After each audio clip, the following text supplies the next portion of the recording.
High বন্ধুরা, আজকে চলে এসেছি নতুন ভিডিও নিয়ে টেকনিশিয়ান শাইনে।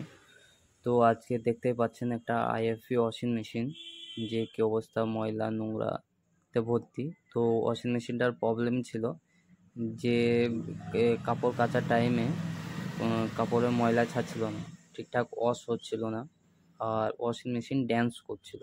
ড্যান্স মানে হলো যে খুব লাফাচ্ছিল, যে কারণে আজ সার্ভিস করছি আমরা। দেখতে পাচ্ছেন যে ময়লা মাটি জমে গেছে, ঠিকঠাকভাবে ওয়াশ হচ্ছিল না, ময়লাগুলো বের হচ্ছিল না পাইপের মাধ্যমে। দেখতেই পাচ্ছেন চেম্বারের অবস্থা। তো আজকে আমরা সব ওয়াশ করে নেব, ঠিকঠাকভাবে ক্লিন করে নেব, দিয়ে তারপরে আবার আমরা ওয়াশিং মেশিনটাকে ফিটিং করে নেব।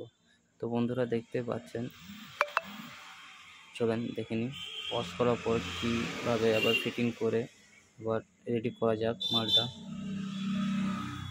তো আমরা ওয়াশ করে নেব মেশিনের দ্বারাই।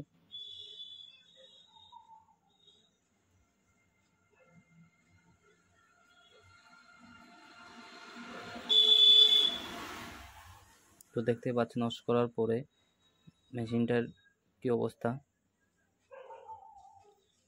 প্রচণ্ড ময়লা মাটি জমেছিল মেশিনের মধ্যে। চেম্বারটাও দেখতে পাচ্ছেন যে আগে কি ছিল আর এখন কীরকম অবস্থা। তো এবার আমরা ফিটিং করে নেবো মালটাকে, দিয়ে ইনস্টল করে দেবো। তো আমরা ফিটিং করে নিয়েছি, ওপরকার ঢাকনাগুলো লাগিয়ে নেবো।